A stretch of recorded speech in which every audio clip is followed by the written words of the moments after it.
Hello peoples, welcome back to another episode of World of Warcraft Dungeon Progression Challenge, episode 40.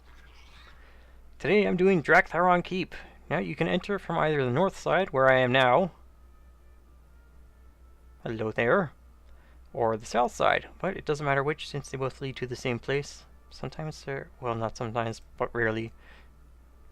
Just keep an eye out. I think there's a rare mob that walks along that trail.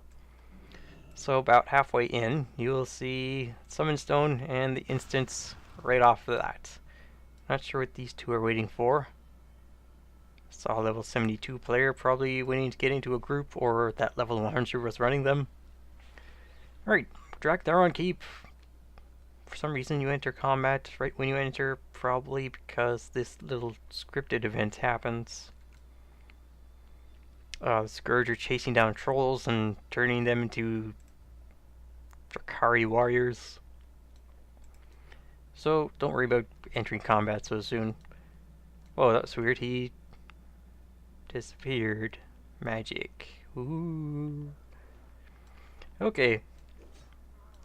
Pretty straightforward, except for this part. You want to stick to the right side at the end of this hallway. And the scourge reanimators, please do not stand in the shadowy circles on the ground, or you will die. And it wastes my mana. I don't like that. There it is. Look how hard to see it is. Oh, where is it? I don't know. I'm tunneling so hard. Tunnel harder. Okay, there's another one. It might actually be the soul mage that does that. There's nothing up there. This is just the way back from the end of the dungeon.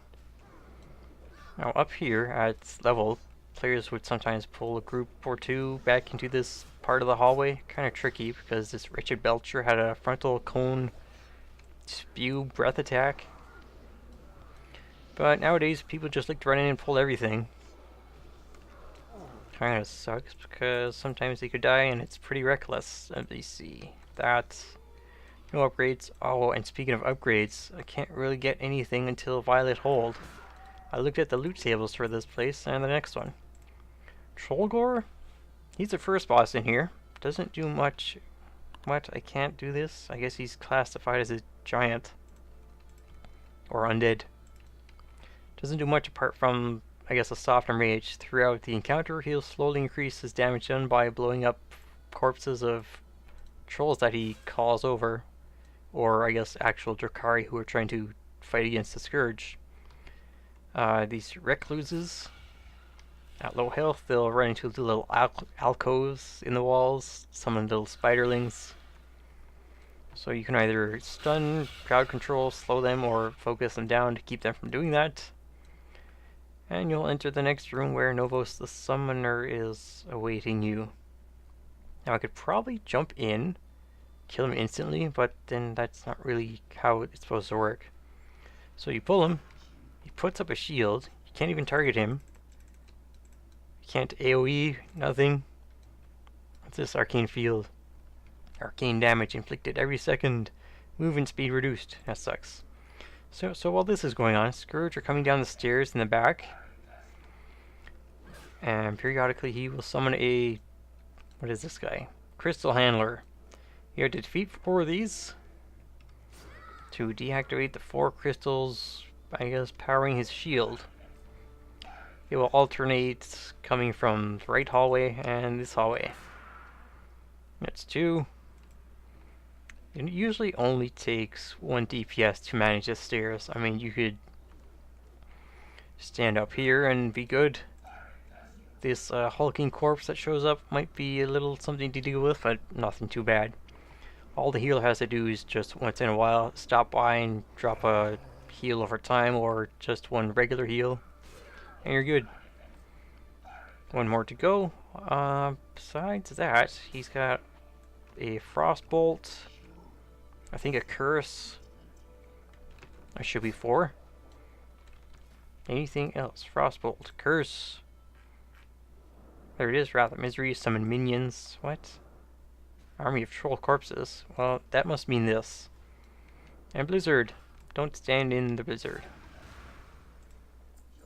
And friendly reminder don't leave here until you use the quest item on his corpse, because that's where it is, just reminding you. Alright, so pretty much straight off from where you enter the room is the next part you want to go, into the aviary. This whole room pulls, if you pull anything. Except for the, atmospheric looking bats. They're just there for looks.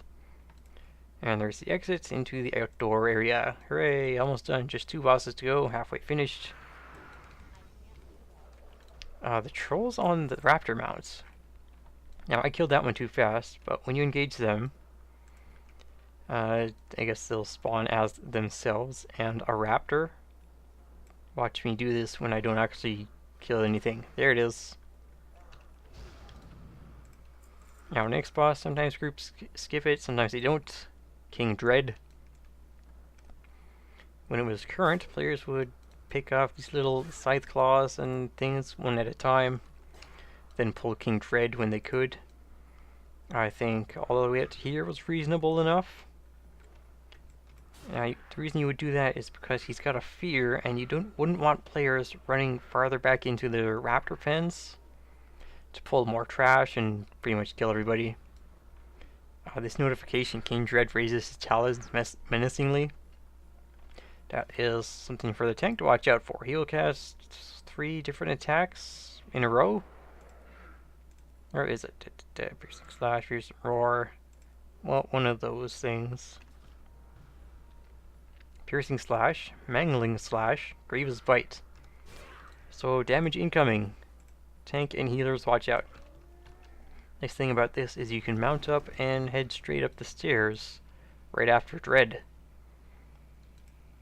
But the not nice thing is I think you're, well, dismounted automatically. Oh yeah, I think when someone enters combat, that enters combat for everybody else, so if you're just mounting up, you will become dismounted. Even if you're at the bottom of the steps and not doing anything. Like the Anchorage Temple? Ruins? Temple. Raid. And besides, you're not really going to be on your mount making your way through here anyway. Just walk along, defeat the groups.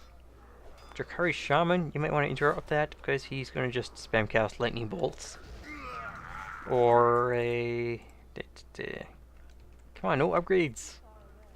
I would be happy with a green, but you know, I still am happy that what I have is going to last as long as it will.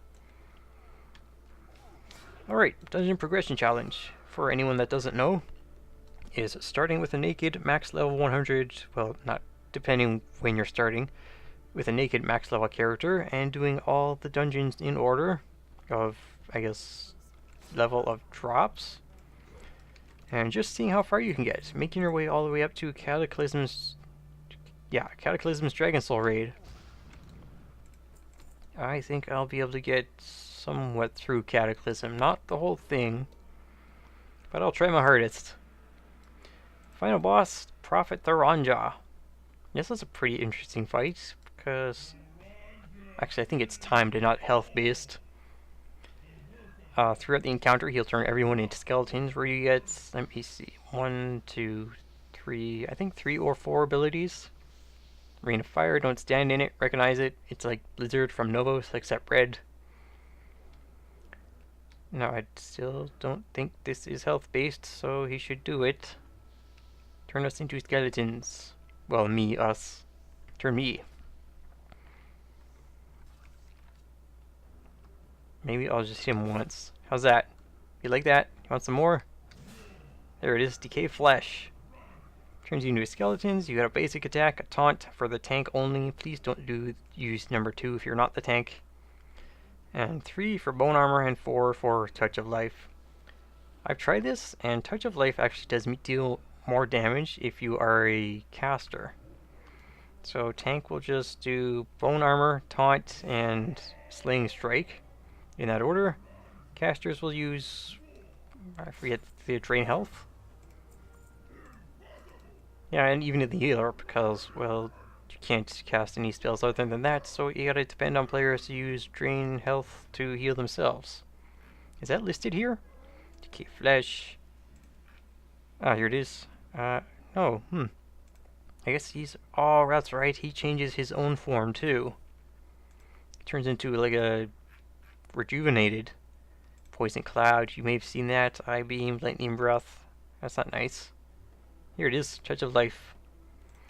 Okay, next dungeon is Violet Hold. Good thing I have my hearth set to Golden Lantern, and they got a portal there.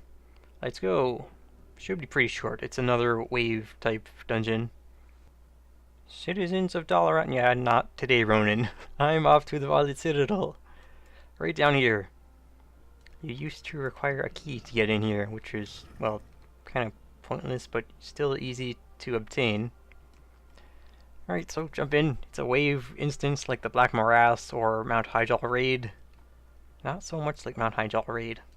So to begin, you want to speak with Lieutenant Sinclair, but with a different letter moved around for dyslexics. Okay. Sinclairi. Clary? It's like Clara, but with an I. Okay. She will activate the defense systems, which is kind of a hint to players that they can right-click on these little red crystals throughout the room to, I guess, attack or defeat certain trash waves. So every, I think, 6? 18. How many is it? 6? I think it's, yeah, 3 bosses per dungeon. So 6 trash and 1 boss. 6 trash, another boss. 6 trash, last boss.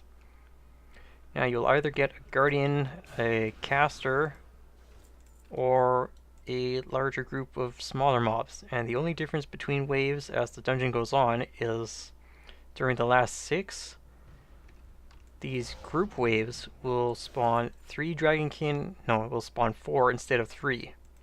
That's the only thing I've noticed, and it's pretty much the same throughout the entire duration, through the whole thing.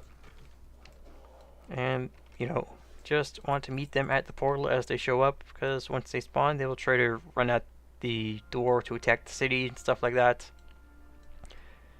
You will get, which one is it? 1, 2, 3, 4, 5, 6. First 2 bosses are random out of 6. And the last boss is always Cyanagosa.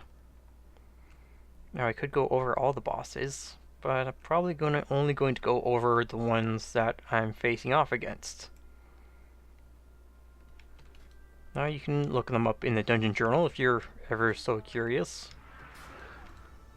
Okay, Portal 6. Alright, there it is. 6th wave is a boss. So 5 trash, 1 boss, 5 trash, second boss, 5 last boss. Every 6th portal will spawn in the center of the room, and then the Dragonkin will run up to a boss, release the prison doors, and then the fight starts. The Zeramat will debuff a certain player so that they will be able to see certain little, I guess, anomalies attacking the players, and the only player with the debuff that can see those things are able to attack them. Void Sentry, that's what it is. See, one landed right there, but I can't see it. Void Shift. Damage over time, and does this... Yeah, this lets me see the Void Sentries. So the player with that debuff will defeat the Void Sentries because no one else can, and if there are too many, well, the group dies. Alright, now let me just speed up the next 6 trash, because you've seen it before. And let's start the next boss. There it is, right on cue. Portal in the center of the room, every 6th wave. Number 12. Zevos, the Ethereal. He's pretty annoying because you are pretty much kiting him around the whole time. He summons 2 or 3 arcane orbs that will focus and fixate on, I guess, a certain player. And they will pretty much spam Arcane Explosion the whole time.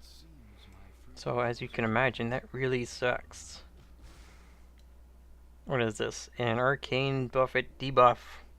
Increases damage taken by Arcane. That would be very devastating once you get those Arcane Orbs up. Or do I have to take your health down a bit? Or does he even do this on normal difficulty? Abilities. Ethereal Sphere. Maybe a little bit. Yeah, I'm pretty sure he didn't do anything until I whacked at him. Or maybe he summons more, depending on how low his health gets. Like, he'll summon one, then you reduce his health a bit more, he'll summon another one. So, yeah, I don't think you can kill these things, can you? Oh, you can, but they've got as much health as the boss does. So, you're pretty much better off trying to kill the boss and moving away from the ethereal spheres. Any loot for me? Nope. This is just some random blue loot, by the way.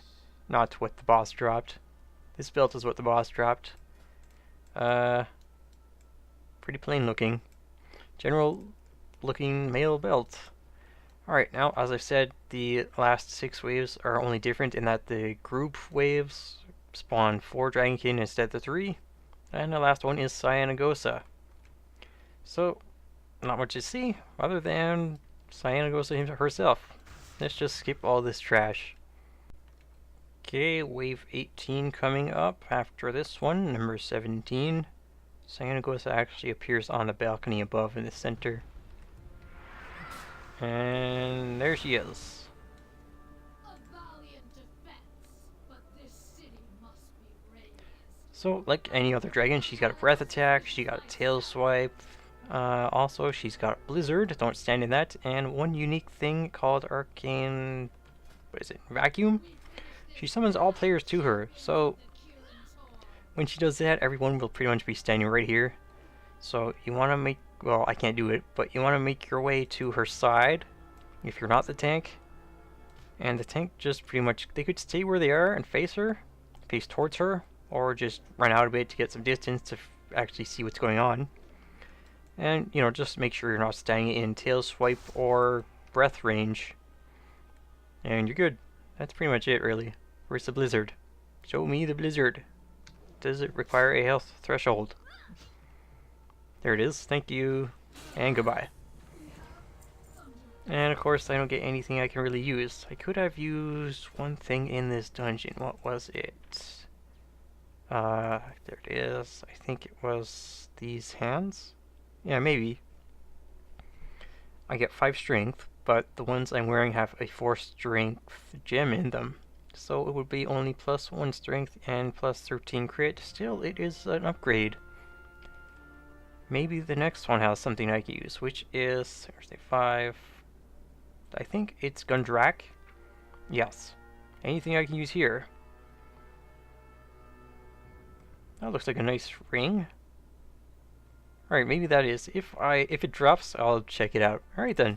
This has been episode 40 of World of Warcraft Dungeon Progression Challenge. If you like this video, leave a like. And if you want to follow along with the series or anything else on my channel, you can subscribe as well. Next time, I'm doing, as I said, Gundrak, as well as Halls of Stone. Wonder if I can get a fancy map of this somewhere. Crystallis. Abilities, model, map. Nope. Alright, forget it. Alright, till then, be well, stay well, farewell.